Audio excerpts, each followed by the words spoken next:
Minister Edi Rama and the DP chairman exchanged harsh accusations against each other in today's plenary session. State police announced measures taken against police officers who remained silent in front of illegality.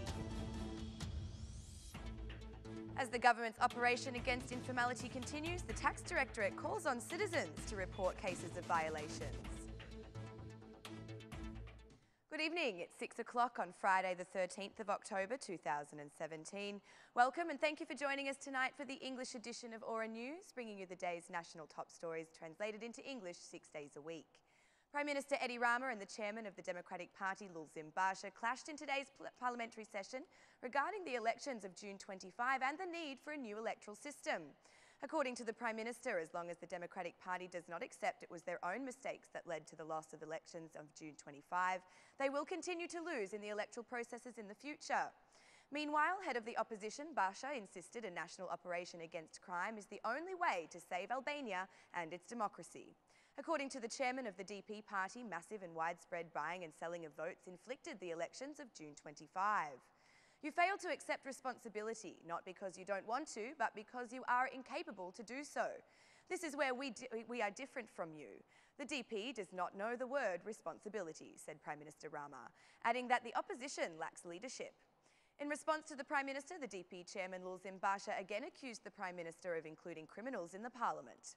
The DP chairman also mentioned the statement issued several weeks ago by the US Ambassador Donald Lu, who stated that there are 20 criminal families and 4 criminal clans. Mr Basha reiterated his accusations of vote buying amongst the majority in the June 25 parliamentary elections. The DP chairman asked for the help of internationals to pressure the government to fight against crime and warned of revelations in the near future. The DP chairman has stated that the Prime Minister cannot fight against crime as, according to him, the Prime Minister is connected to crime himself.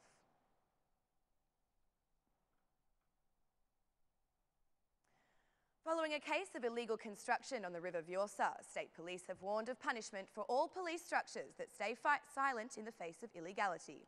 Via a media outlet, the Director of Order in the State Police, Albert Dervishai, said that territory control is the duty and responsibility of local police structures. After a detailed analysis of the failure of police structures in allowing a construction at the Vjosa River, we have taken some measures.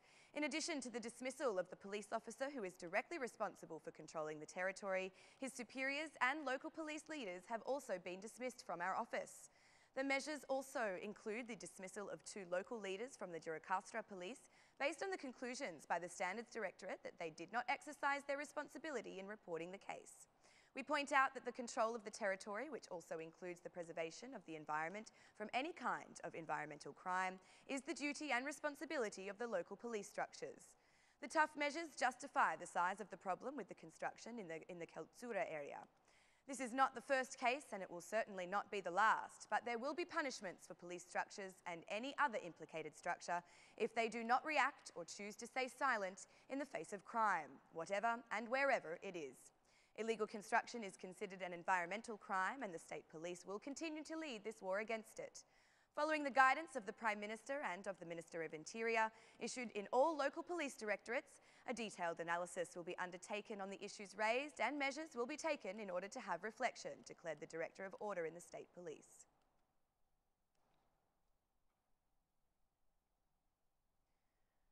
A final goodbye has been given to the former Minister and former Deputy, Dritan Prifti.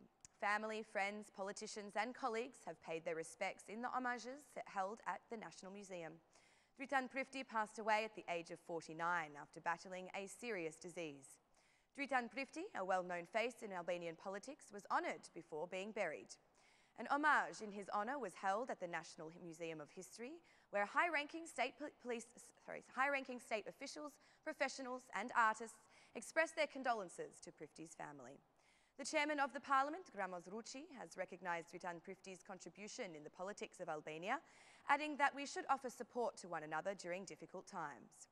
The former Minister of Energy received specialised treatments in Italy and Germany, but unfortunately he could not survive the seriousness of his illness. In honour of his memory, the parliament members today observed a minute of silence.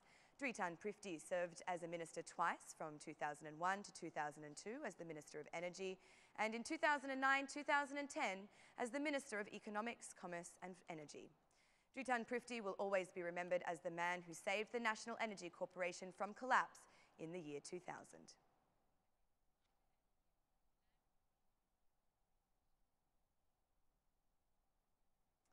That's all for our English edition this evening. My name is Alexandra. Please join me again Monday through Saturday at 6 p.m. for your local news in English.